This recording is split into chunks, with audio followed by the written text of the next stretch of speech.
China की जो नस है वो उसकी इकोनॉमी है। दौरान अगर भारत उसकी line of communication and supply और उसकी सप्लाई चेन को भंग कर देता है, चाइना अपने आप घुटनों पे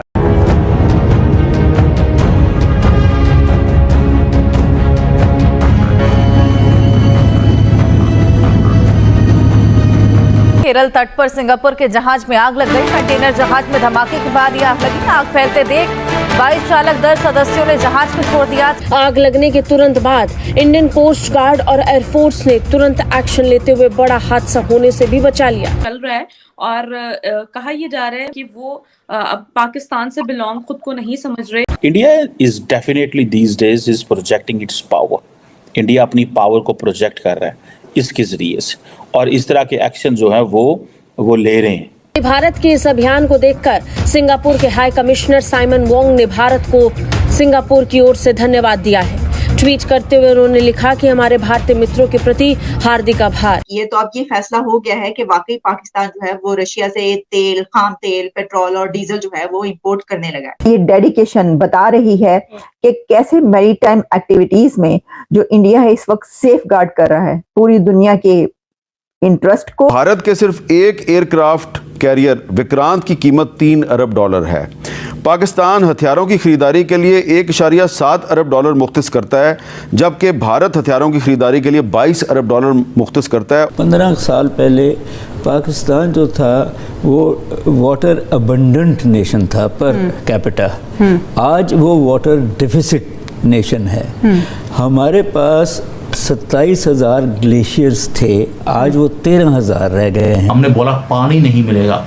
अब सिंध के लोग पंजाबियों के साथ लड़ रहे हैं, पाकिस्तान के पंजाबियों के साथ, क्योंकि पंजाब सारा पानी अपने पास रख रहा है, सिंध को पानी मिल ही नहीं रहा, उनकी टैंकियां खाली हैं। उधर से बलोच लिबरेशन आर्मी जो फ्रीडम फाइटर्स हैं बलोचिस्तान के लिए लड़ रहे हैं, हर रोज एक एक करके वो सिटीज को टेक ओवर करते जा रहे हैं।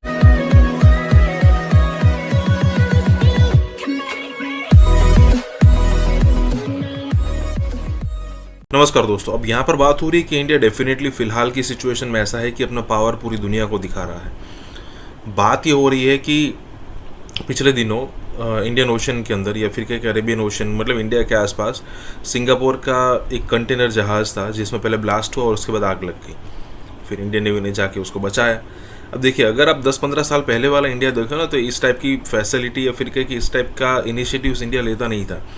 जैसे हमको पता है कि टर्की जो है ना वो इंडिया की बात नहीं मानता या फिर इंडिया के अपोज में रहता है, लेकिन फिर भी यहाँ जब बहुत बड़ा अर्थक्वेक आया तब इंडिया ना कुछ सोचा ना कुछ, उस टाइप की सिचुएशन थी, इंडिया ने सीधा भेज दिया रिलीफ जो फंड था या फिर कहे कि रिलीफ एक्टिविटी वहाँ पर जाकर की। डॉक्टर्स नर्सिस बहुत बड़े पैमाने पर वहाँ पर गए। कहने का मतलब ये है कि इंडिया जो है ना अपनी मसल फ्लैक्स कर रहा है, इंडिया अपनी पावर दिखा रहा है, चाहे वो कहीं पर रिलीफ पहुंचाने की बात हो, किसी को बचाने की बात हो, या फिर अमेरिका जैसे सुपर पावर के सामने मसल फ्लैक्स करना हो, या फिर कहे कि उसको बोलना हो कि भाई ठीक है हम अपनी दोस्ती मानते हैं, लेकिन अगर आप इस टाइप से हमें टेकन फॉर ग्रांटेड लेकर चल रहे हो तो वो नहीं होने वाला। इसी के साथ ही वीडियो शुरू करते हैं। और हाँ दोस्तों, एक और रिक्वेस्ट है आपसे कि कृपया करके हमें सुपर थैंक्स के माध्यम से मदद करना ना भूलें। रोज 10-15 अर्थक्वेक आ रहे हैं पाकिस्तान के अंदर। ये अर्थक्वेक नहीं है दोस्तों, ये कंट्रोल्ड न्यूक्लियर डेटोनेशंस हैं जो बार बार हो रही हैं। पहले एक हुआ, फिर अब तो हर रोज के 5-6 न्यूक्लियर बॉम्ब फटने शुरू हो गए हैं। वो नहीं फट रहे, ये नेटो के न्यूक्लियर बॉम्ब जो हैं वो फट रहे हैं। डेटोनेट किया है भारत ने, और जब हमने इसको एक्सपोज किया है ऑपरेशन सिंदूर के अंदर, तो हुआ क्या है, अमेरिका भी एक्सपोज हो गया चाइना के सामने, पाकिस्तान एक्सपोज हो गया पूरी दुनिया में, और न्यूक्लियर बॉम्ब की धमकी भी हमने परमानेंटली खत्म कर दी। दोस्तों, अब पाकिस्तान के अंदर हो क्या रहा है कि जब से ऑपरेशन सिंदूर हुआ, दो चीजें और हो गई। एक तो अमेरिका और अमेरिका की और चाइना की लड़ाई होगी पाकिस्तान को लेकर, क्योंकि दोनों को हथियार बेच रहे हैं और दोनों ही एक दूसरे की टांगे खींच रहे हैं। दूसरा एक काम हो गया कि पाकिस्तान के अंदर भी दो टुकड़े हो गए हैं, यानी कि पाकिस्तान के अंदर एक फैक्शन है जो है शरीफ फैमिली, ये है प्रो यूएसए, और दूसरा फैक्शन है आसिम मुनीर, वो है प्रो चाइना। अब ट्रंप ने क्या किया, ट्रंप की फैमिली आती है क्रिप्टो इन्वेस्टमेंट फंड देने के लिए, ताकि शरीफ की फैमिली उसको यूज करे और हथियार खरीदे अमेरिका से। इसलिए जैसे ही वो क्रिप्टो करेंसी का इन्वेस्टमेंट फंड आया है शरीफ फैमिली के पास, उन्होंने अमेरिका को बोलना शुरू कर दिया, हमें आपका डिफेंस सिस्टम चाहिए। यानी कि ये जो क्रिप्टो इन्वेस्टमेंट है इसको सिक्योरिटी भी चाहिए। तो शरीफ फैमिली ने क्या किया, जो फिजिकल एसेट्स हैं पाकिस्तान के उसको कोलेटरल एक तरह से रख दिया क्रिप्टो के पास कि भैया अमेरिका के पास कि आप हमारे एयरपोर्ट, हमारे पोर्ट्स सारे आपको गिरवी रखे, बस आप जो है हमें हथियार दे दो इसके बदले।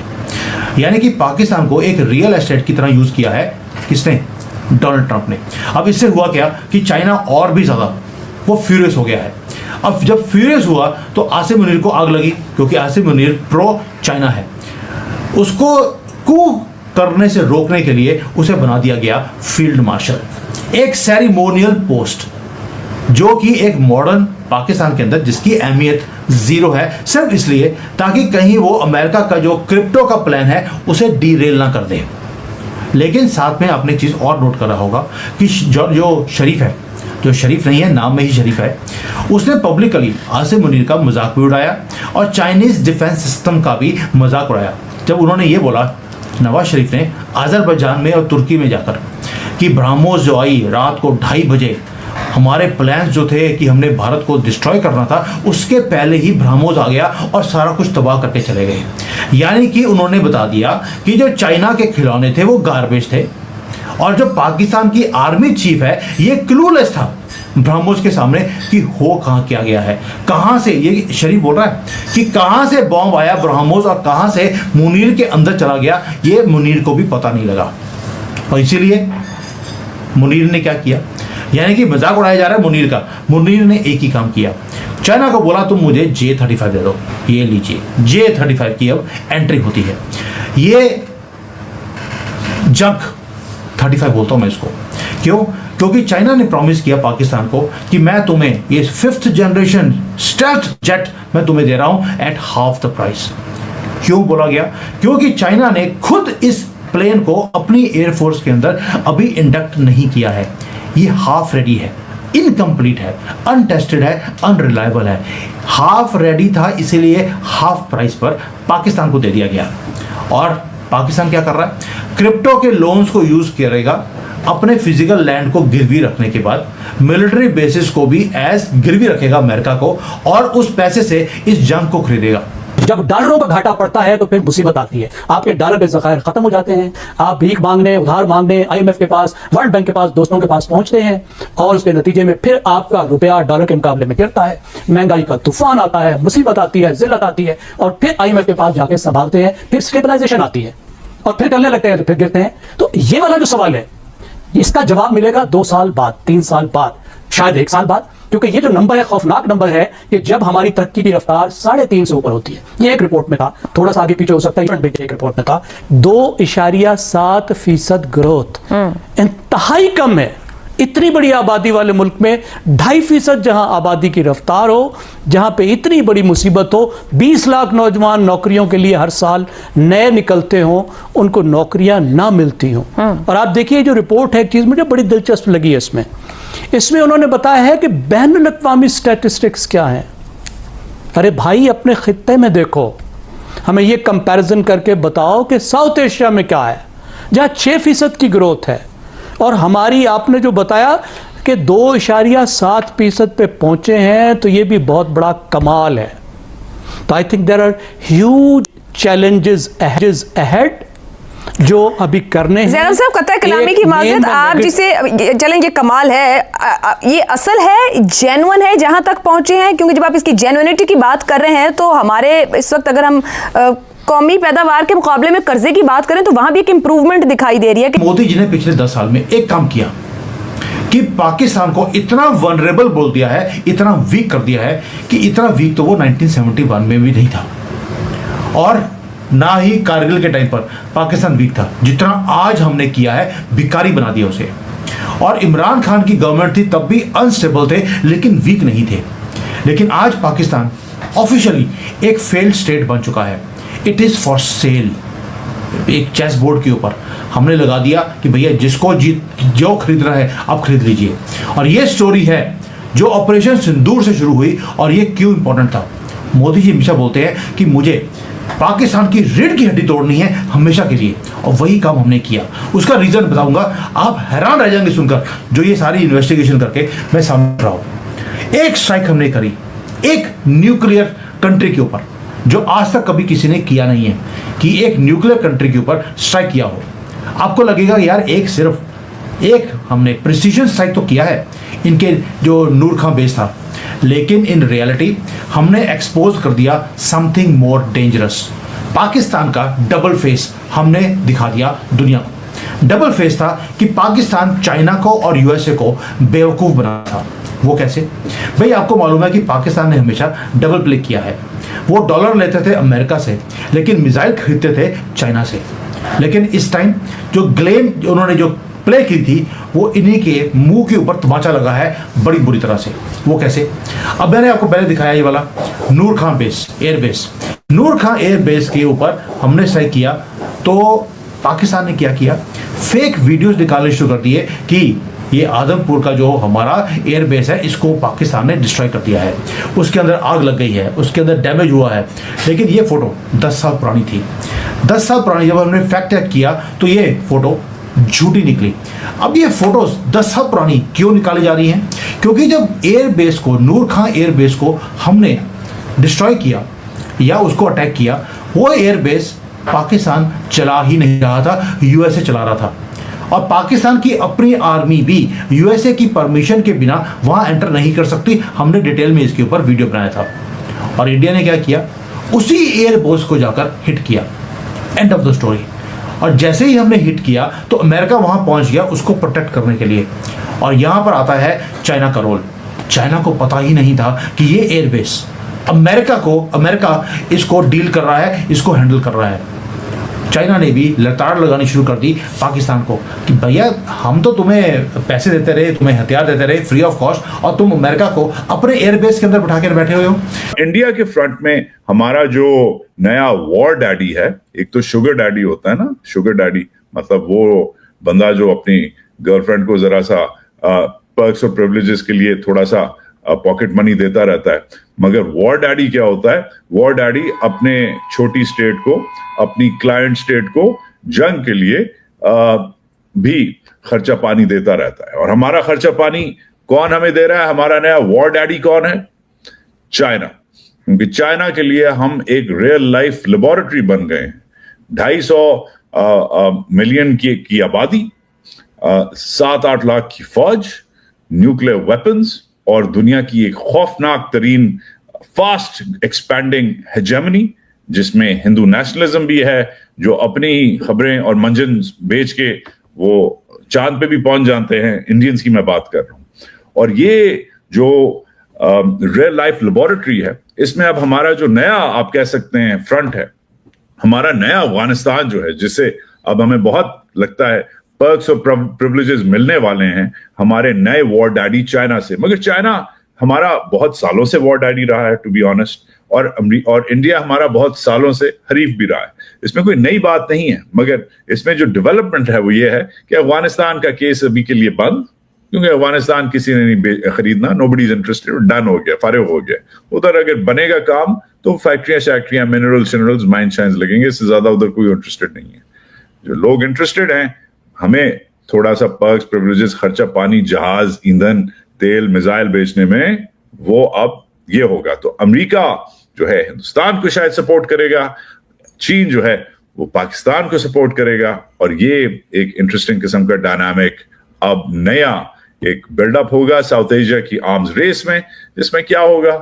जिसमें मैं और आप और आम लोग जो हैं वो मारे जाएंगे। और वो मुल्क जिसको खुद आटे के लिए पैसे नहीं है, वो दूसरे मुल्क में धंधा फसाद करवा के हमें बोल रहा है भाई आपके साथ गलत हो रहा है। हमारा इंफ्रास्ट्रक्चर देखिए, आप उस पाकिस्तान ऑक्यूपाइड कश्मीर का इंफ्रास्ट्रक्चर देखिए, उसके बाद बात करें। भारतीय सेना आजकल पानी की तरह पैसा बहा रही है और पूरी दुनिया से जदीद तरीन हथियार खरीद रही है। मक्कार मोदी का शैतानी मंसूबा क्या है? पहलगाम वाकया तो महज एक बहाना है, सिंध ताश मुआहिदा असल निशाना है। रशिया ने ये सीधा सीधा ऑफर दे दिया भारत को कि S-500 भी आप ले लो, पाकिस्तान के बॉर्डर पे वो लगा दो, तो पाकिस्तान वाले जो हैं वो केवल ईरान के बॉर्डर के साथ में अपने जहाज उड़ा पाएंगे, उसके अलावा और कहीं उड़ा भी नहीं पाएंगे। क्या अपनी माँ के कपड़े फाड़ते हो यार? सुबह शाम थप्पड़ मार रहे हो अपनी माँ को। मसला ये है कि वो चाहते हैं, they want to wish away Pakistan के, पाकिस्तान एग्जिस्ट ही ना करे। अभी उनके पास जो कैपेबिलिटी है मिलिटरीली इस वक्त वो आपसे ज्यादा है। जब हम कहते हैं कि वो तैयारी कर रहा है, वो अपने आप को रीआर्म कर रहा है। इंडिया के पास जो वेपनरी है वो काफी जो वेपनरी है वो आउटडेटेड है और उसको रिप्लेनिश कर रहा है विद द लेटेस्ट वेपनरी जो कि दुनिया में मौजूद है। मोदी साहब तो ना जंग बंदी के हक में थे। अगर मोदी साहब पे आप रहने देते तो वो तो पहले दिन से ही कह रहे हैं कि अटैक अटैक अगेन। मैं डीएनए पे बहुत रिसर्च कर रहा हूँ। मैं शर्मिंदा हूँ अपने डीएनए पे शर्मिंदा हूँ। रशिया देने को तैयार है, न केवल देने को तैयार है, वो ये कह रहा है कि साहब कि आप तो इसका प्रोडक्शन करो, ज्वाइंट प्रोडक्शन करो। S-500 का प्रोडक्शन भी हम आपको साथ ज्वाइंट प्रोडक्शन करने के लिए तैयार है और हम Su-57 का भी आपके साथ ज्वाइंट प्रोडक्शन करने के लिए तैयार है। एक जंग आगे आपको नजर आ रही है, ये जंग होगी। ये जो अभी आपने देखा है, ये जो पहलगाम का सारा, ये एक स्कर्मिश है, ये कुछ भी नहीं है। जो भी इंडिया करेगा वो एस्केलेशन होगी। जहां पहले छोड़ गए थे उससे आगे जाना पड़ेगा, न्यू नॉर्मल वहां से नहीं। हाँ, न्यू नॉर्मल ये जो कह रहे हैं ना, न्यू नॉर्मल का भी एक हायर लेवल होगा, बिकॉज वो पुराना लेवल जो है वो तो पिट गया ना।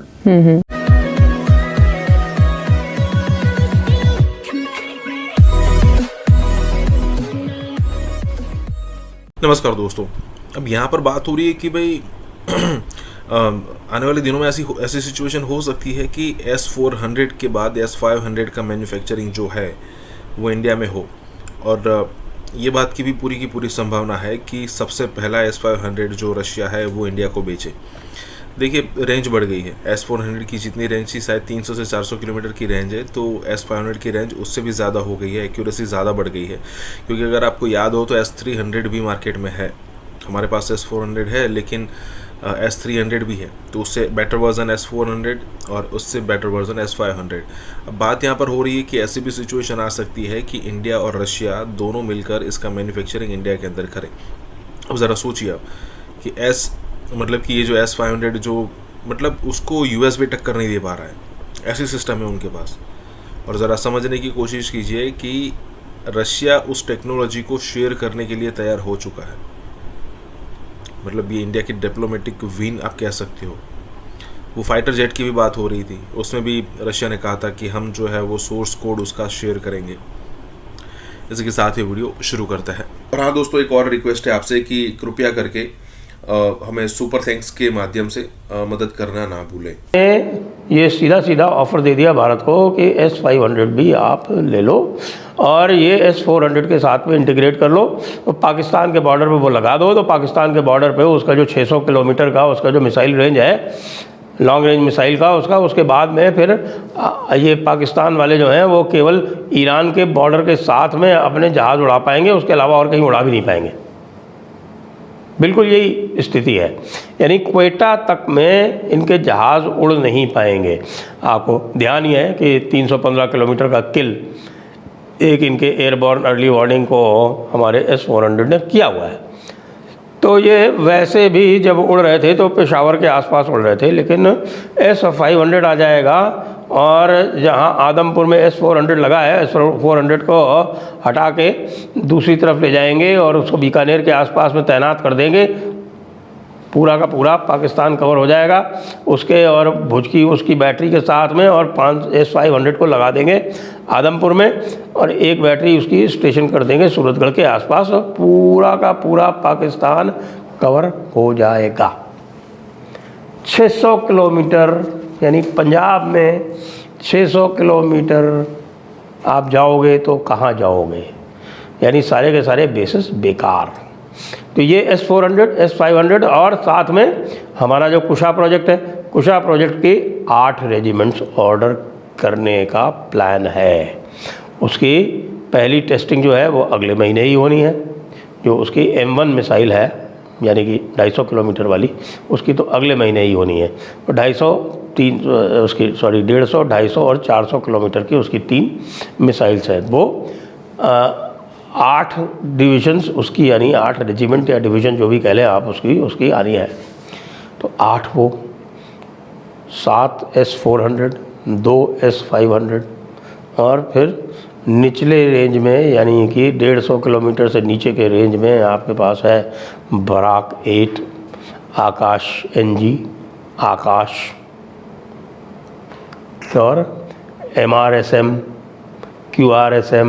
भाई पाकिस्तान को जिंदा भी रहने दोगे कि नहीं रहने दोगे? तो एक तो ये बड़ी बात हुई, और दूसरा सौदा जो है जो बड़ा हुआ है वो बता रहे हैं कि साहब की सुखोई 57 जो है स्टेल्थ फाइटर कहा जाता है उसको, लेकिन सही पूछे तो उसको स्टेल्थ की इतनी आवश्यकता भी नहीं है। और एक साथ में जो सुखोई हमारा जो है 30 MKI उसका अपग्रेड करके उसको सुपर सुखोई बना के और उसको नियर स्टेल्थ फाइटर उसको ले जाना है। ये भी एक बात वहाँ पर होके और हम कहते हैं कि वो तैयारी कर रहा है, वो अपने आप को रीआर्म कर रहा है। इंडिया के पास जो वेपनरी है वो काफ़ी जो वेपनरी है वो आउटडेटेड है और उसको रिप्लेनिश कर रहा है विद द लेटेस्ट वेपनरी जो कि दुनिया में मौजूद है, और वो अपनी तैयारियां कर रहे हैं। अब आप मुझे बताएं, ये जो आर्म्स रेस चल रही है, वेदर हम हैं या दूसरे हैं, हम क्यों इस रेस के अंदर हैं? क्योंकि एक इनएविटेबल एक जंग आगे आपको नजर आ रही है। ये जंग होगी। ये जो अभी आपने देखा है, ये जो पहलगाम का सारा, ये एक स्कर्मिश है, ये कुछ भी नहीं है। सही जंग अभी किसी ने नहीं देखी। सही जंग अभी आपको आगे नजर आएगी, अनलेस जो आप सवाल अब कर रहे हैं कि अनलेस इसमें इंटरनेशनल पावर्स टू बी वो कोई अच्छे तरीके से इंटरवीन करें, या इन लेटर एंड स्पिरिट जो डोनाल्ड ट्रंप ने कहा कि आप सीज फायर नहीं, जो उन्होंने इसका कहा था इसराइल और इसका पैलेस्टीनियंस का या ईरान का, तो वो उसको यहाँ भी अप्लाई करना पड़ेगा। ये ज्यादा डेंजरस है बनिस्बत ईरान, इसराइल और Gaza. This is more dangerous than even than the Ukraine war. तो इस चीज को, ये एक आपका एक टाइम बॉम्ब है। ये टाइम बॉम्ब के अंदर पाकिस्तान हिंदुस्तान दोनों वो फरीक नहीं है, इसके अंदर पूरा साउथ एशिया से पड़ा हुआ है। तो इसके लिए अगर अभी हम एक सीरियस, मैं तो कहूँगा कि एक नेगोशिएशंस कर लो, या पाकिस्तान को इन पर्टिकुलर चाहिए कि जो कि उसने भी किया है with 2 delegations on a consistent level, आप अपना केस जाके इंटरनेशनल पोडियम्स के ऊपर प्लीज प्लीड करें। वो पाकिस्तान से बात करने को तैयार नहीं है। आप मिस्टर बिलावल भुट्टो या गवर्नमेंट ऑफ पाकिस्तान बार बार कहते रहे हैं, एंड ट्रंप ने भी कहा उनको, but they have simply refused because वो इस पर तुले हुए हैं एज अ पॉलिसी। आपने कहा मसला क्या, तो मसला ये है कि वो चाहते हैं, they want to wish away Pakistan के, पाकिस्तान एग्जिस्ट ही ना करे।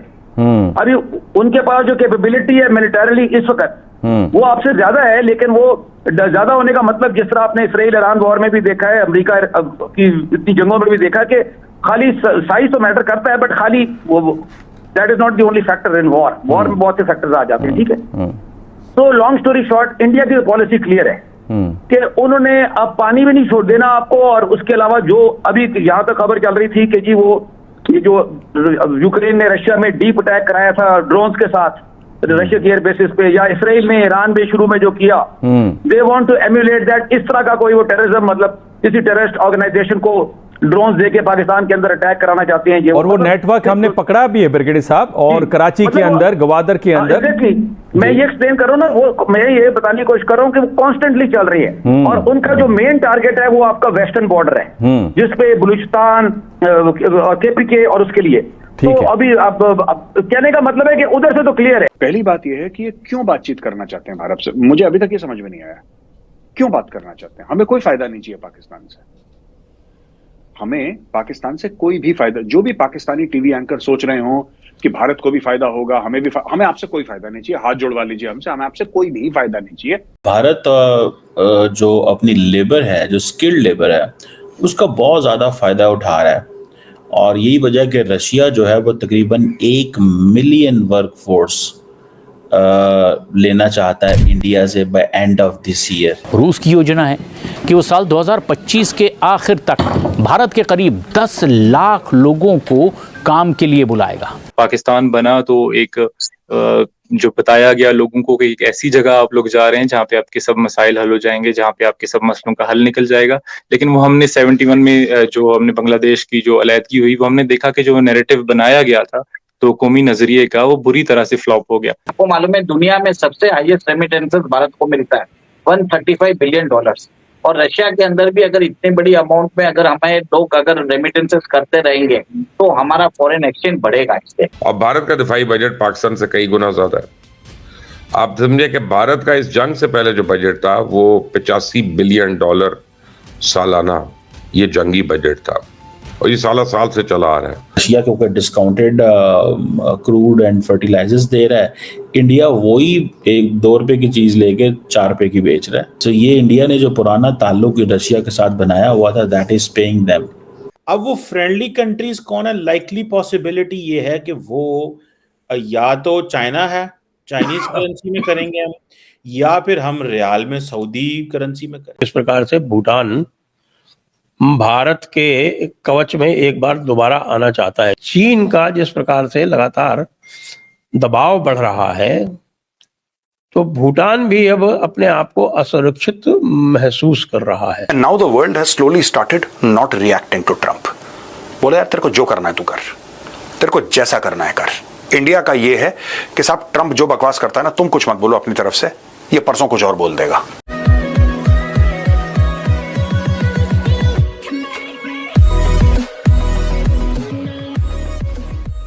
नमस्कार दोस्तों, अब इंडिया के स्किलफुल्ड वर्कर्स की पूरी दुनिया को ज़रूरत है। जैसे मान लीजिए कि इजराइल के अंदर वो पैलेस्टीनी लोगों को काम पर रखते थे, लेकिन उसके बाद जो उन दोनों के बीच में कांड हुआ, मतलब पैलेस्टीन और इजराइल के बीच में, या फिर आप कह सकते हो कि गाज़ा नहीं, हमास और इजराइल के बीच में, तो फिर उन्होंने पैलेस्टीन के जितने वर्कर्स थे, क्योंकि वही जो लोग थे वो इन्फॉर्मर थे, तो उन्होंने फिर सारों के सारों को भगाया और फिर इंडिया से वर्कर्स उन्होंने मंगवाए। देखिए, इंडियन वर्कर्स का बेनिफिट यही है कि वो हम वहाँ के लैंड ऑफ रूल को फॉलो करते हैं, अच्छे से काम करते हैं, पैसा कमाते हैं, और फिर जब हमारी ज़रूरत ख़त्म हो जाती है तो हम वापस आ जाते हैं। अब यहाँ पर रशिया में भी वही बात हो रही है कि रशिया के अंदर इंडिया जो है आने वाले दिनों में 10 लाख स्किलफुल्ड वर्कर्स वहाँ पर भेजने वाला है। और जब इस टाइप की सिचुएशन होती है तब दुनिया देखने के लिए मजबूर हो जाती है कि भाई सही मायनों में इंडिया के पास वर्कर्स उस हिसाब से है, ऐसा नहीं कि विदेश में जाकर ही ट्रेंड होता है। दूसरी बात यह है कि पिछले दिनों आपने सुना होगा कि नीदरलैंड या फिर स्वीडन, जो मतलब कि हैप्पीनेस की जो एक इंडेक्स होती है उसमें सबसे नंबर 1 पर जो एक कंट्री आता है, उसने भी इंडिया के लिए दरवाजे खोल दिए हैं। शायद नीदरलैंड ही है। तो कहने का मतलब ये है कि इंडिया के जो वर्कर्स हैं, स्किलफुल वर्कर्स, उनकी डिमांड अब बढ़ती जा रही है। इसके साथ ही वीडियो शुरू करते हैं। और हाँ दोस्तों, एक और रिक्वेस्ट है आपसे कि कृपया करके हमें सुपर थैंक्स के माध्यम से मदद करना ना भूलें। भारत जो अपनी लेबर है, जो स्किल्ड लेबर है, उसका बहुत ज़्यादा फ़ायदा उठा रहा है, और यही वजह कि रशिया जो है वो तकरीबन 1 मिलियन वर्क फोर्स लेना चाहता है इंडिया से by end of this year. I think that is what is required. जैसे हमें पता चला था कि तकरीबन 1.5 लाख बंदा पाकिस्तानी बेलारूस जाएगा, 1.5 लाख बंदा। इसी तरह रशिया जो है वो भी तकरीबन 1 मिलियन, यानी कि आप देखिए 10 लाख बंदा उनको इंडिया से चाहिए, बिकॉज लेबर शॉर्टेज हो गई है, पर्टिकुलरली इन इंडस्ट्रियलाइज्ड एरिया में अंदर। और आप देखें कि इस साल का जो आखिर है उसमें स्पेशलिस्ट इंडिया से जाएंगे और वो डिफरेंट जगहों पे वो जाएंगे। सो एक तो इससे ये पता चलता है कि इंडिया रशिया ताल्लुकात आज भी इंटैक्ट हैं, डिस्पाइट द फैक्ट कि ये बातें चली थी कि जब मोदी साहब ने कहा कि this is not an era of war, तो पुतिन को बुरा लगा, डिस्पाइट द फैक्ट कि Russia remained neutral in India Pakistan conflict. समझ रहे हैं आप बात? दोनों साइड्स ने एक दूसरे को झटका लगवाया, दोनों साइड्स ने एक दूसरे को बताया। आपको पता है जो बायलैटरल ट्रेड है, मेरा ख्याल है इफ जो मैंने देखी है अभी तक 2024-25 में, 2024-25 में, that is about $68 billion between both the countries. और remember, before war in Russia Ukraine की वॉर से पहले ये $8 अरब थे। सो इन 2021 तक जो थी ये जो बायलैटरल ट्रेड थी, दैट वाज $8 बिलियन। ये जो बाकी का $60 अरब है, इसका तेल इंडिया ने खरीदा है $60 बिलियन। हालांकि जो इंडिया के जो टोटल एक्सपोर्ट्स हैं, goods export to Russia, they are $4.6 billion. जो इम्पोर्ट है दैट इज $61 बिलियन, लार्जली सारे का सारा जो है वो एनर्जी प्रोडक्ट्स, क्रूड ऑयल है, पेट्रोलियम प्रोडक्ट्स, कोल, ये इस तरह फर्टिलाइजर वगैरह।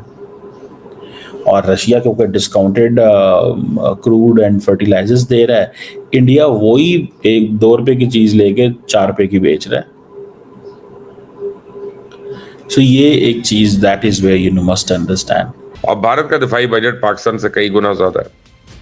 आप समझे कि भारत का इस जंग से पहले जो बजट था वो $85 बिलियन सालाना ये जंगी बजट था, और ये साल से चला आ रहा है। अब उसमें भी इजाफा हो गया।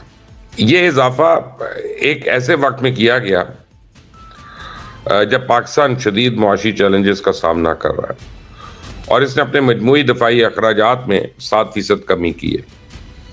तो नया दफाई बजट जो है 2.55 ट्रिलियन रुपए का है, तकरीबन $9 बिलियन। और पिछले 5 सालों में पाकिस्तान को 81% हथियार चाइना से फराहम किए गए। J-35A 5th जनरेशन के तैयारे पहले 2 साल में पाकिस्तान आने थे। हंगामी बुनियादों पे ये तैयारे शायद चंद हफ्तों में पाकिस्तान पहुंचने वाले हैं। तो पाक फ़िज़ाइया के सरबराह ज़हीर अहमद बाबर सिद्धू, इनके द्वारा चीन के बाद कुछ खास टेक्नोलॉजी जो हैं उनकी भी पाकिस्तान मुंतकली हो रही है। भारत का दिफाई बजट पाकिस्तान से कई गुना ज्यादा है, 11 गुना ज्यादा है, और ये मुसलसल बढ़ रहा है। इसके लिए आप समझे कि भारत का बजट जो है तकरीबन $85 बिलियन है, और ये हर साल जो है तकरीबन 10% बढ़ जाता है। देखो, you can't threaten Russia with sanctions because तुम्हारा ट्रेड का क्वांटम बहुत ज्यादा कम है यार। You can't do anything like that. पता नहीं ट्रंप को किसने स्टोरी सुना दी है कि तुम 100% टैरिफ बोलोगे तो रूस थर थर कांपेगा। अच्छा, ये वही हथियार इस्तेमाल करता है टैरिफ का। And now the world has slowly started not reacting to Trump. बोले यार तेरे को जो करना है तू कर, तेरे को जैसा करना है कर, ठीक है। मैं ये नहीं कह रहा कि सारी दुनिया ये कह रही है, नहीं। Some countries are diplomatically trying to solve the issue. Some countries like India, they are saying diplomatically. India का ये है कि साहब ट्रंप जो बकवास करता है ना, तुम कुछ मत बोलो अपनी तरफ से, ये परसों कुछ और बोल देगा, नरसों कुछ और बोल देगा। बाय द टाइम इंडिया से ट्रंप ने बोला कि हम तुम्हारे ऊपर 500% टैरिफ लगाएंगे, जब तक इंडिया अपना रिस्पॉन्स करेगा ना तैयार कि अब हम ट्रंप को रिस्पॉन्ड करेंगे, वो कुछ और कहेगा नहीं नहीं नहीं, मैं तो सिर्फ 5% टैरिफ लगाऊंगा, मैं 500 नहीं लगाऊंगा। अब बताओ, ये कुछ भी कर सकता है आदमी, तो इसको रिस्पॉन्ड ही नहीं करना है, इसको जो करना है करने दो, ठीक है। दूसरी कंट्रीज जैसे चाइना, उन्होंने बोला है कि जैसी तुम्हारी खुशी वैसे करो यार, हमें क्यों धमका रहे हो, राइट। यहां पे रशिया कह रहा है कि ठीक है तुझे जो करना है कर भाई, you wish to put sanctions on us, you put sanctions on us. और अब ये बात आ रही है कि सिर्फ 3.2 बिलियन की ट्रेड है, इसमें क्या ही लगाएगा यार वो, ये कौन सा टैरिफ लगा देगा 100% इसमें, और इसमें क्या नुकसान हो जाएगा, नुकसान क्या हो जाएगा इसमें। और दोस्तों ये जो है ये हमने लिया है एनडीटीवी वर्ल्ड से। ये आर्टिकल बड़ा इंटरेस्टिंग है। ये जो रट है, ये सेक्रेटरी जनरल है नेटो का मार्क रट, ये भारत को, चाइना को और ब्राजील को वार्न कर रहा है, ये धमकियां दे रहा है। मैं ये बंदा धमकियां दे रहा है उस नेटो की जो कि खुद अमेरिका के बिना थर थर कांप रहा है। वो नेटो जिसका खुद का गला सूखा हुआ है, इस बंदे का गला सूखा हुआ है। आज की तारीख में इसको सपने में पुतिन आता है कि पुतिन मेरे घर पे मिसाइल ना मार दे। वो बंदा भारत को, चाइना को और ब्राजील को थ्रेटन कर रहा है। ये कहता है Mark Rutte's comment came a day after Donald Trump threatened biting secondary tariffs of 100% on the buyers of Russian exports unless there is a peace deal in 50 days. अब इसने 50 डेज बोल दिया।